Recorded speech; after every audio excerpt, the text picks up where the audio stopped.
Hello everyone, welcome to Shadow Academy. ഇന്നത്തെ നമ്മുടെ video 7ാം ക്ലാസ്സിലെ NCERTയിലെ സയൻസിൻ്റെ ചാപ്റ്റർ 4 ആണ് നമ്മൾ നോക്കുന്നത്.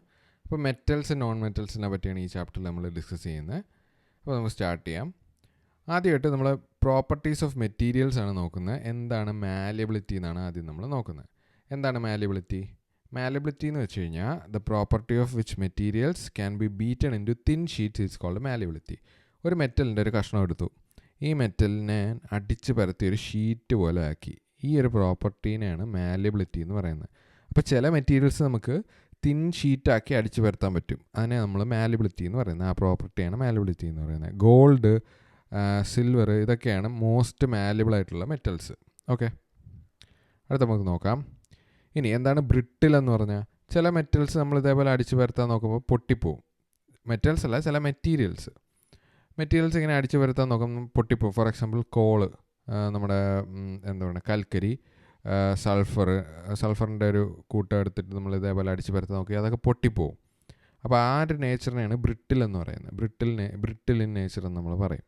ഓക്കെ, പക്ഷേ വുഡാണെങ്കിലോ, വുഡ് നൈദർ മാലിയബിളും ആണ് നോർ ബ്രിട്ടിലാണ്. മാലിയബിളും അല്ല ബ്രിട്ടിലും അല്ല. അതാണ് വുഡിൻ്റെ നേച്ചർ. ഓക്കെ, അപ്പോൾ നമുക്ക് ബാക്കി നോക്കാം. ഇവിടെ ജസ്റ്റ് ഹാരപ്പൻ സിവിലൈസേഷന് ജസ്റ്റ് ഒരു കാര്യം പറഞ്ഞിട്ടുണ്ടെന്നേ ഉള്ളൂ. ജസ്റ്റ് നിങ്ങൾ ഇത്ര അറിഞ്ഞിരിക്കുക, ഹാരപ്പൻ സിവിലൈസേഷന് കോപ്പറും ഗോൾഡും ഒക്കെ യൂസ് ചെയ്യുമായിരുന്നു, പക്ഷേ അവർക്ക് അയണിനെ പറ്റിയുള്ളൊരു ഐഡിയ ഇല്ലായിരുന്നു. Iron was not used in the age of Harappan civilisation. അത്ര അറിഞ്ഞിരുന്നാൽ മതി. ഓക്കെ, ഇനി ഡക്റ്റിലിറ്റി. എന്താണ് ഡക്റ്റിലിറ്റി എന്ന് പറഞ്ഞു കഴിഞ്ഞാൽ മെറ്റീരിയൽസിനെ വയേഴ്സായിട്ട് ചെറുതായിട്ട് നമുക്ക് ഇങ്ങനെ ഡ്രോ ചെയ്തെടുക്കാൻ പറ്റുന്ന ഒരു പ്രോപ്പർട്ടിയാണ് ഡക്റ്റിലിറ്റി എന്ന് പറയുന്നത്. ഫോർ എക്സാമ്പിൾ ദ ഗോൾഡ് കണ്ടോ, ഗോൾഡിൻ്റെ 1 ഗ്രാം എടുത്തിട്ട് നമുക്ക് വേണമെങ്കിൽ 2 കിലോമീറ്റർ നീളമുള്ള ഒരു വയറാക്കി ഇങ്ങനെ എടുക്കാം. അതിനാണ്, ആ പ്രോപ്പർട്ടിയാണ് നമ്മൾ ഡക്റ്റിലിറ്റി എന്ന് പറയുന്നത്. അതേപോലെ ഡക്റ്റിലിറ്റിയുടെ പ്രോപ്പർട്ടി കാരണമാണ് നമുക്ക് ഈ ടീ സ്ട്രെയിനർ കണ്ടോ, നമ്മൾ ചായയൊക്കെ അരിക്കാനെടുക്കുന്ന സ്ട്രെയിനർ കണ്ടില്ല, അതിൻ്റെ മെറ്റൽ സംഭവമാണ് ഇവിടെ കൊടുത്തേക്കുന്നത്. അപ്പോൾ അതിൻ്റെ ആ ഒരു പ്രോപ്പർട്ടി ഉണ്ടായിരിക്കുന്നതിൻ്റെ കാരണവും ഈ ഡക്റ്റൈൽ നേച്ചർ ഉള്ളതുകൊണ്ടാണ് നമുക്കിത് ക്രിയേറ്റ് ചെയ്യാൻ പറ്റുന്നത്. ഓക്കെ, അത്രേ ഉള്ളൂ. ഇനി അടുത്ത ഇവിടെ നമ്മുടെ സസ്പെൻഷൻ ബ്രിഡ്ജിനെ കുറിച്ചാണ് പറഞ്ഞേക്കുന്നത്. ജസ്റ്റ് ഒരു കാര്യം പറഞ്ഞിട്ടുണ്ട്. റോപ്പ് യൂസ് ചെയ്തിട്ടുണ്ട്. എന്തിൻ്റെ റോപ്പ്? സ്റ്റീലിൻ്റെ റോപ്പ്. എന്തുകൊണ്ടാണ് സ്റ്റീൽ ഉണ്ടാക്കിയിരിക്കുന്നത്? സ്റ്റീൽ എന്ന് വെച്ച് കഴിഞ്ഞാൽ it's A mixture of metal which is iron and non metal which is A carbon. Okay, അപ്പോൾ മെറ്റലായ അയണും നോൺ മെറ്റലായ കാർബണും കൊണ്ടുണ്ടാക്കിയിരിക്കുന്ന സംഭവമാണ് സ്റ്റീൽ. അപ്പോൾ ഈ സ്റ്റീലിൻ്റെ റോപ്പ് യൂസ് ചെയ്തിട്ട് നമ്മൾ സസ്പെൻഷൻ ബ്രിഡ്ജസ് ഉണ്ടാക്കിയിട്ടുണ്ട്.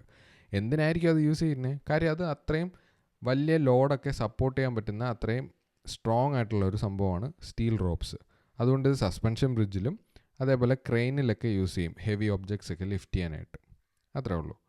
ഇനി അടുത്ത നമുക്ക് സൊണോറിറ്റി എന്താണെന്ന് നോക്കണം. സൊണോറിറ്റി എന്ന് വെച്ച് കഴിഞ്ഞാൽ it is a property of metals that enables them to produce a ringing sound is called sonority. നമ്മളെ സ്കൂളിലൊക്കെ ഈ ബെല്ല് നിങ്ങൾ കണ്ടില്ലടാ, ഇതിൽ അടിക്കുമ്പോൾ ഒരു ടിങ് എന്ന് പറഞ്ഞൊരു സൗണ്ടില്ലേ, ആ റിങ്ങിങ് സൗണ്ടിനെയാണ് നമ്മൾ എന്താ പറയണ്ട, മെറ്റലിൻ്റെ സൊണോറസ് ആയിട്ടുള്ള പ്രോപ്പർട്ടി എന്ന് പറയുക. Okay, metals are set to be sonorous in nature എന്ന് പറയും നമ്മൾ. സൊണോറിറ്റി എന്നാണ് ആ ഒരു എബിലിറ്റിയെ നമ്മൾ വിളിക്കുന്നത്. ഓക്കെ, ഇനി അടുത്ത കണ്ടക്ഷൻ ഓഫ് ഹീറ്റാണ്.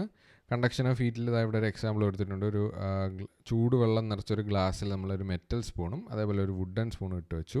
കുറച്ച് കഴിഞ്ഞിട്ട് നമ്മൾ എടുത്ത് നോക്കുമ്പോൾ മെറ്റൽ സ്പൂണിൽ ആ ഒരു ചൂട് കാണും, പക്ഷേ വുഡൻ സ്പൂണിൽ ആ ഒരു ചൂട് കാണത്തില്ല. കാരണം metals are A good conductor of heat.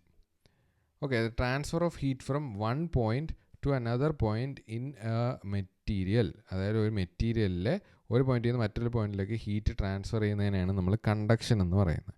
അങ്ങനെ കണ്ടക്ട് ചെയ്യാൻ പറ്റുന്ന മെറ്റീരിയൽസിനെ നമ്മൾ കണ്ടക്ടേഴ്സ് എന്ന് പറയും. അത്രേ ഉള്ളൂ. ഇനി മെറ്റൽസ് ഹീറ്റിന് ഒരു നല്ല ഗുഡ് കണ്ടക്ടറാണ്. ഓക്കെ, അതേസമയം വുഡ് ആണെങ്കിലോ ഒരു പുവർ കണ്ടക്ടറാണ്. ഇനി ഇവിടെ ശ്രദ്ധിക്കേണ്ട ഒരു കാര്യം, കണ്ടക്ടേഴ്സ് ഓഫ് ഹീറ്റ് എന്ന് തന്നെ എടുത്ത് പറയാം. കാര്യം മെറ്റൽ കണ്ടക്ടർ ഓഫ് ഇലക്ട്രിസിറ്റിയാണ്, ഗുഡ് കണ്ടക്ടർ ഓഫ് ഇലക്ട്രിസിറ്റിയാണ്. അപ്പോൾ metals are good conductors of heat എന്നും metals are good conductors of electricity എന്നും എടുത്ത് തന്നെ പറയണം. ഓക്കെ, ഇനി അപ്പോൾ ഈ ഹീറ്റിൻ്റെ കണ്ടക്ടർ ആയതുകൊണ്ട് തന്നെയാണ് മെറ്റൽസ് നമ്മൾ കുക്കിങ്ങിന് മെറ്റൽ വെസൽസ് നമ്മൾ കുക്കിങ്ങിന് യൂസ് ചെയ്യുന്നത്. അതുകൊണ്ട് വുഡ് ഒരു ബാഡ് കണ്ടക്ടർ ഓഫ് ഹീറ്റ് ആയതുകൊണ്ട് തന്നെയാണ് നമ്മൾ അതിൻ്റെ ഹാൻഡിൽസ് യൂസ് ചെയ്യുന്നത്. എന്തിന്? ഈ പാത്രങ്ങളൊക്കെ ഉണ്ടാകാനായിട്ട്. മനസ്സിലായില്ലേ? അത്രേ ഉള്ളൂ, സിമ്പിളാണ്. ഇനി കണ്ടക്ഷൻ ഓഫ് ഇലക്ട്രിസിറ്റി ആണ് നമ്മൾ നോക്കുന്നത്. Materials that allow electricity to flow through them easily are called good conductors of electricity. Simple അല്ലേ? ഇലക്ട്രിസിറ്റി കടത്തിവിടുന്ന മെറ്റീരിയൽസിനെയാണ് നമ്മൾ ഗുഡ് കണ്ടക്ടേഴ്സ് ഓഫ് ഇലക്ട്രിസിറ്റി എന്ന് പറയുന്നത്. മെറ്റൽ അതിന് നല്ലൊരു എക്സാമ്പിളാണ്. അതോടൊപ്പം തന്നെ പുവർ കണ്ടക്ടേഴ്സ് ഓഫ് ഇലക്ട്രിസിറ്റി എന്ന് പറയുന്ന ഇലക്ട്രിസിറ്റി കടത്തിവിടാത്ത മെറ്റീരിയൽസിനെ ആയിരിക്കും പുവർ കണ്ടക്ടേഴ്സ് ഓഫ് ഇലക്ട്രിസിറ്റി എന്ന് പറയുന്നത്. ഇനി effect of air and water on metals, especially iron. Okay, നമുക്ക് നോക്കാം. ഇവിടെ 3 കേസസ് തന്നിട്ടുണ്ട്. ഒരു empty ജാർ എടുത്തിട്ട് അതിനകത്തൊരു അയൺ നെയിൽ, ഇവിടെ സിലിക്ക ജെല്ലാണ് യൂസ് ചെയ്തിരിക്കുന്നത്. സിലിക്ക ജെല്ല് ബേസിക്കലി എയറിലെ മോയ്സ്ചർ അബ്സോർബ് ചെയ്തെടുക്കും. അതാണ് സിലിക്ക ജെല്ലിൻ്റെ ഒരു പ്രോപ്പർട്ടി. ഓക്കെ, ആ ഒരു വെറ്റ്നെസ് മാറിക്കിട്ടും, ഡ്രൈ ആയിട്ട് കീപ്പ് ചെയ്യും എയറിനെ. ഓക്കെ, അതുകൊണ്ടാണ് നമ്മൾ പുതിയ ഷൂസൊക്കെ വാങ്ങിക്കുമ്പോൾ അതിനകത്തൊക്കെ പുതിയ ബാഗിനകത്തൊക്കെ നമുക്കിത് കാണാൻ പറ്റും. ഈ സിലിക്ക ജെല്ലിൻ്റെ ഒരു കവർ കാണും. ഓക്കെ, അപ്പോൾ ഇവിടെ ബേസിക്കലി ഒരു ത്രെഡിൽ ഒരു അയൺ നെയിൽ കെട്ടിയിട്ടിട്ടുണ്ട്. ഇത് സിലിക്ക ജെല്ല് താഴെ കിടപ്പുണ്ട്, അപ്പോൾ മോയ്സ്ചറൊക്കെ അബ്സോർവ് ആകും. ഇവിടെ അതാ ഓയിൽ വെച്ച് കവർ ചെയ്തിട്ടുണ്ട് നമ്മളെ വാട്ടറിൻ്റെ മുകളിൽ. ഓക്കെ, അപ്പോൾ എയറുമായിട്ട് കോണ്ടാക്റ്റ് ഇല്ല. ഇവിടെ ഒരു അയൺ നെയിൽ വന്നിട്ടുണ്ട്, ത്രെഡിലാണ് സസ്പെൻഡ് ചെയ്തേക്കുന്നത്. സെയിം സെറ്റപ്പ്, വെള്ളം മാത്രമേ ഉള്ളൂ, ഓയിലില്ല. ഓക്കെ, ഇതിൽ നമ്മൾ ഈ സി എന്ന് പറയുന്ന ബോട്ടിലിൽ മാത്രം നമുക്കൊരു ഫോർമേഷൻ കാണാൻ പറ്റും. അതിനെയാണ് റസ്റ്റ് എന്ന് പറയുന്നത്. The presence of both water and air is essential for the deposits to develop. ഏത് ഡെപ്പോസിറ്റ്? ഈ റസ്റ്റ് എന്ന് പറയുന്ന ഈ ഡെപ്പോസിറ്റ്, ഇതൊരു ബ്രൗൺ കളർ ഡെപ്പോസിറ്റ് ആയിരിക്കും. നമ്മളെ തുരുമ്പെന്ന് മലയാളത്തിൽ പറയും. Okay, moist air is responsible for the development of brown deposits on the iron. അതായത് മോയിസ്റ്റ് ആയിട്ടുള്ള എയർ ആണ് ഈ ബ്രൗൺ ഡെപ്പോസിറ്റ്സ് അയണിലുണ്ടാവാനുള്ള കാരണം. അപ്പം മോയിസ്റ്റ് എയർ കാരണം നമ്മൾ അയണിൽ ഈ ഒരു റസ്റ്റിംഗ് കാണും. നിങ്ങൾ കടപ്പുറത്തൊക്കെ പോകുമ്പോൾ അവിടെ ശ്രദ്ധിച്ചാൽ മതി, അവിടെ ഇരിക്കുന്ന പല മെറ്റൽ സ്ട്രക്ചേഴ്സിലും ഈ ഒരു ഇഷ്യൂ കാണും. ശ്രദ്ധിച്ചാൽ മതി പോകുമ്പോഴൊക്കെ. ഇനി ഈ ഒരു പ്രോസസ്സിനെ നമ്മൾ റസ്റ്റിംഗ് എന്ന് പറയും. ഓക്കെ, ഈ ഒരു റസ്റ്റ് ഉണ്ടാവുന്ന ആ ഒരു പ്രോസസ്സിനെ നമ്മൾ റസ്റ്റിംഗ് എന്ന് പറയും. ഇനി മെറ്റൽസിന് മാത്രമാണോ ഈ ഒരു ഇഷ്യൂ വരുന്നത്, ഈ ഒരു ഡിസ്കളറേഷൻ കാണിക്കുന്നത്? അല്ല, നമ്മൾ അയണിന് മാത്രമല്ല വേറെ മെറ്റൽസിനുണ്ട്. കോപ്പർ ഒബ്ജക്ട്സിന് നമ്മൾ നോക്കിക്കഴിഞ്ഞാൽ ഒരു ഗ്രീൻ കളർ സംഭവം കണ്ടിട്ടില്ലടാ, അതിനാണ് ക്ലാവ് പിടിക്കുക എന്നൊക്കെ മലയാളത്തിൽ പറയും. നമ്മൾ സിൽവർ ഒബ്ജക്ട്സ് നോക്കിക്കഴിഞ്ഞാൽ അതിൻ്റെ കുറച്ച് നാൾ യൂസ് ചെയ്യുമ്പോൾ ഓർണമെൻറ്റ്സിലൊക്കെ ഒരു ബ്ലാക്ക് കളർ കോട്ടിങ് വരും, സിൽവർ ഓർണമെൻ്റ് ആണെങ്കിൽ. അതും ഈ ഒരു ടൈപ്പ് ഓഫ് കൊറോഷനാണ്. അപ്പോൾ ഈ ഇങ്ങനെ മെറ്റൽ സർഫസസിൽ ഗ്രാജുവലായിട്ടുള്ളൊരു ഡിറ്റീരിയറേഷൻ, ഒരു നശിക്കുക എന്ന്, ഗ്രാജുവലായിട്ട് ആ ഒരു മെറ്റൽ നശിച്ചു പോകും. ഓക്കെ, അതിനെയാണ് നമ്മൾ കൊറോഷൻ എന്ന് പറയുന്നത്. അതിൻ്റെ കോസസ് പല കാരണങ്ങളാവാം, എയർ ആവാം, വാട്ടർ ആവാം, വേറെ എന്തെങ്കിലുമൊക്കെ ആവാം. അപ്പോൾ അതിനെയാണ് നമ്മൾ കൊറോഷൻ എന്ന് പറയുന്നത്. ഓക്കെ, ഇനി മെറ്റൽ, അതായത് അയണിനെ നമ്മൾ എങ്ങനെ ഈ ഒരു കൊറോഷനിൽ നിന്ന് നമുക്ക് പ്രിവെൻറ്റ് ചെയ്യാം, അല്ലെങ്കിൽ റസ്റ്റിൽ നിന്ന് നമുക്ക് പ്രിവെൻറ്റ് ചെയ്യാം? പെയിൻറ്റ് ചെയ്ത് നമുക്ക് കുറച്ച് നാൾ പ്രിവെൻറ്റ് ചെയ്യാം, ഓയിലിംഗ് ചെയ്ത് പ്രിവെൻറ്റ് ചെയ്യാം, ഗ്രീസിങ്. ഇത് 100% വർക്കാവുമെന്നല്ല, നമുക്കതൊരു റസ്റ്റിങ്ങിൻ്റെ ഒരു എഫക്റ്റീവ് റസ്റ്റിംഗ് കുറയ്ക്കാം, അത്രേ ഉള്ളൂ. ഓവർ ദ ലോങ് ടൈം തീർച്ചയായും അത് നശിച്ച് തന്നെ പോകും, പക്ഷേ നമുക്ക് പ്രിവെൻറ്റ് ചെയ്യാം കുറേയൊക്കെ. ഓക്കെ, ഓൾസോ നമുക്ക് ഇത് ഇത്ര അല്ലാതെ സിങ്ക് മെറ്റൽ അയണിൽ നമുക്ക് ഗാൽവനൈസേഷൻ എന്നുള്ള പ്രോസസ്സ് വഴി ഒരു പ്രൊട്ടക്റ്റീവ് ലെയറായിട്ട് ആഡ് ചെയ്യാൻ പറ്റും. അതൊക്കെ ഹയർ ക്ലാസ്സസിൽ പിന്നെ പഠിക്കും. അടുത്ത ഇവിടെ പറയുന്നത് അയൺ പില്ലർ ഓഫ് ഡൽഹിയെ പറ്റിയാണ്. ചന്ദ്രഗുപ്ത 2ൻ്റെ സമയത്താണ് ഇതുണ്ടായിരുന്നത്. 1600 വർഷങ്ങൾക്ക് മുമ്പായിരുന്നു ഉണ്ടായിരുന്നത്. ഇതിൻ്റെ ഹൈറ്റ് വന്നിട്ട് 8 മീറ്റേഴ്സും ഇതിൻ്റെ വെയിറ്റ് വന്നിട്ട് 6000 കിലോഗ്രാംസുമാണ് കേട്ടോ. 6000 കിലോഗ്രാം വെയിറ്റ് ഉണ്ട് അതിന്. അപ്പോൾ അത് നോട്ട് ചെയ്യേണ്ട ഒരു സംഭവമാണ്. ഇതിൻ്റെ പ്രത്യേകത എന്ന് വെച്ച് കഴിഞ്ഞാൽ ഇത് ഇന്നത്തെ കാലത്ത് നമ്മൾ 1600 വർഷത്തിന് ശേഷം നോക്കിയാലും വളരെ കുറച്ച് റസ്റ്റ് മാത്രമേ നമുക്ക് കാണാൻ പറ്റുള്ളൂ. ഇത് റസ്റ്റ് റെസിസ്റ്റ് ചെയ്യുന്ന രീതിക്കാണ് ഉണ്ടാക്കുന്നത്. It barely has any rest എന്നാണ് ഇവിടെ പറയുന്നത്. ഓക്കെ, ഡൽഹിയിലാണ് ഇത് കാണപ്പെടുന്നത്. അടുത്ത നമുക്ക് ഇവിടെ നോക്കാനുള്ളത് ഇവിടെ ഒരു മഗ്നീഷ്യം റിബൺ ബേൺ ചെയ്യുന്ന ഒരു എക്സ്പെരിമെൻ്റ് ആണ് കാണിക്കുന്നത്. സോ മഗ്നീഷ്യം റിബൺ ബേൺ ചെയ്ത് തീരുന്ന സമയത്ത് നമുക്ക് കിട്ടുന്ന ഒരു ചാരത്തിനെ നമുക്ക് മഗ്നീഷ്യം ഓക്സൈഡ് എന്ന് പറയാമെന്നാണ് പറയുന്നത്.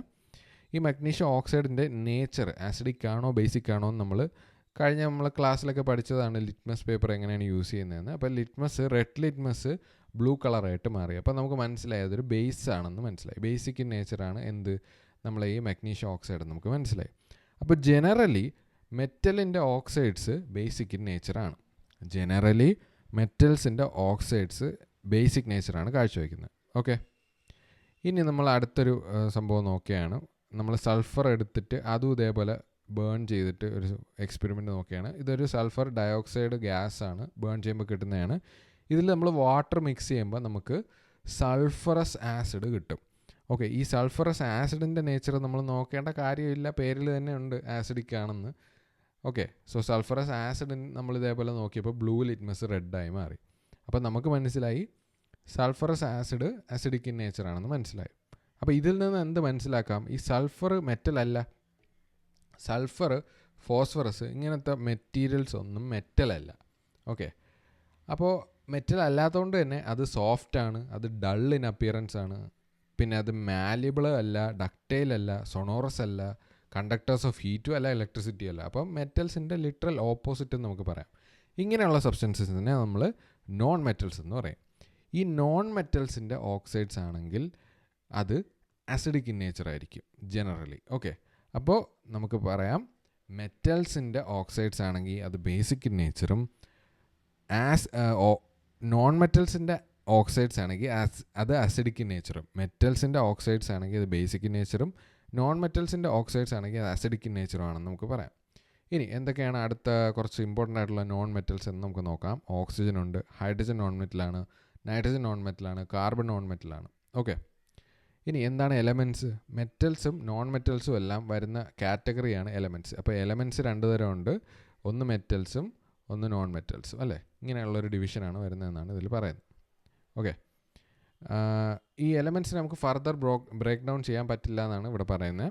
ഇനി കറൻ്റ്ലി നമുക്ക് അറിയാവുന്നുള്ള 118 എലമെൻറ്റ്സ് ഉണ്ട്. ഇത് നമ്മളെ പീരിയോഡിക് ടേബിളിനകത്ത് വരുന്ന ഒരു സംഭവമാണ്. അത് നിങ്ങൾ ഹയർ ക്ലാസ്സസിൽ നമ്മൾ എടുക്കുന്നതായിരിക്കും. ഓക്കെ, തൽക്കാലം ജസ്റ്റ് 118 എലമെൻറ്റ്സ് നോൺ ആയിട്ടുണ്ടെന്ന് അറിഞ്ഞിരിക്കുക.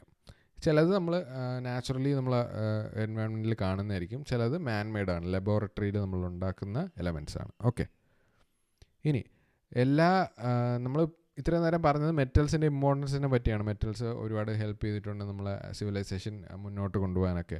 അപ്പോൾ നോൺ മെറ്റൽസിന് റോളൊന്നും ഇല്ലേ എന്നുള്ളൊരു ചോദ്യം വരുന്നുണ്ട്. അല്ല, നോൺ മെറ്റൽസിനും റോളുണ്ട്. നോൺ മെറ്റൽസിനും വളരെ ഇമ്പോർട്ടൻ്റ് ആയിട്ടുള്ള റോൾസ് ഉണ്ട്. കാര്യം ഓക്സിജൻ ഒരു നോൺ മെറ്റലാണ്. ഓക്സിജൻ ഇല്ലാതെ നമുക്ക് ജീവിക്കാൻ പറ്റുമോ? ഇല്ല. ശ്വാസം എടുക്കണ്ടേ? ഓക്സിജൻ വേണം.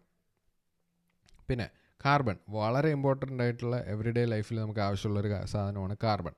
കാർബൺ ഇല്ലെങ്കിൽ നമുക്ക് പ്രോട്ടീൻ ഇല്ല, ഫാറ്റ് ഇല്ല, കാർബോഹൈഡ്രേറ്റ് ഇല്ല, ഒന്നുമില്ല. ഓക്കെ, അപ്പോൾ നമുക്ക് ഗ്രോത്തിനും എനർജിക്കും എല്ലാം വേണ്ട ഒരു ഇമ്പോർട്ടൻ്റ് ആയിട്ടുള്ള ഘടകമാണ് കാർബൺ. അതേപോലെ തന്നെ നൈട്രജൻ. നൈട്രജൻ എന്തിനാണ് യൂസ് ചെയ്യുന്നത്? നമ്മളെ ഫെർട്ടിലൈസേഴ്സൊക്കെ ഉണ്ടാക്കാനായിട്ട് നമ്മൾ യൂസ് ചെയ്യുന്നുണ്ട്. അതേപോലെ തന്നെ ബേസിക്കലി പ്ലാന്റിൻ്റെ ഗ്രോത്തിന് വേണ്ടിയിട്ട് നൈട്രജൻ വളരെയധികം അത്യാവശ്യമുള്ളൊരു ഘടകമാണ്. പിന്നെ ക്ലോറിൻ, നമ്മൾ വാട്ടർ പ്യൂരിഫിക്കേഷനൊക്കെ യൂസ് ചെയ്യുന്നുണ്ട്. ക്ലോറിനും അപ്പോൾ നമുക്ക് ഇമ്പോർട്ടൻ്റ് ആണ്. അയഡിൻ നമ്മുടെ ആൻറ്റിസെപ്റ്റിക് ആയിട്ടൊക്കെ വൂണ്ടിലൊക്കെ അപ്ലൈ ചെയ്യാനായിട്ട്, മുറിവിലൊക്കെ അപ്ലൈ ചെയ്യാനായിട്ടുള്ള മരുന്നായിട്ട് നമ്മൾ ഉപയോഗിക്കാറുണ്ട് അയഡിൻ. അപ്പോൾ അത് ഇമ്പോർട്ടൻ്റ് ആണ്. ഇതെല്ലാം മെറ്റൽസും നോൺ മെറ്റൽസും അപ്പോൾ നമുക്ക് ഇമ്പോർട്ടൻ്റ് ആണെന്നാണ് നമ്മൾ പറഞ്ഞു വരുന്നത്. ഓക്കെ, ഇവിടെ കുറച്ച് എക്സാമ്പിൾസ് തന്നിട്ടുണ്ട്. അറ്റോമിക് എനർജിയിൽ നമ്മൾ യൂസ് ചെയ്യുന്ന ഒരു എലമെൻ്റാണ് സിർക്കോണിയം. പിന്നെ എയറോസ്പേസിൽ നമ്മൾ ടൈറ്റാനിയം യൂസ് ചെയ്യാറുണ്ട്. കൺസ്ട്രക്ഷൻ ഓഫ് എയർക്രാഫ്റ്റ്സിനും കാര്യങ്ങളൊക്കെ, സ്പേസ് ക്രാഫ്റ്റിനും ഒക്കെ ടൈറ്റാനിയം യൂസ് ചെയ്യാറുണ്ട്. അപ്പോൾ ഇത്രയാണ് ഈ ഒരു ചാപ്റ്ററിൽ നമ്മൾ മെയിനായിട്ട് ഡിസ്കസ് ചെയ്തേക്കുന്നത്. അപ്പോൾ നിങ്ങൾ ഈ PDF ആവശ്യമുള്ളവർ നമ്മുടെ ടെലഗ്രാം ചാനലിൽ ജോയിൻ ചെയ്യുക. മറ്റൊരു വീഡിയോ ആയിട്ട് നമുക്ക് കാണാം. ഓക്കെ.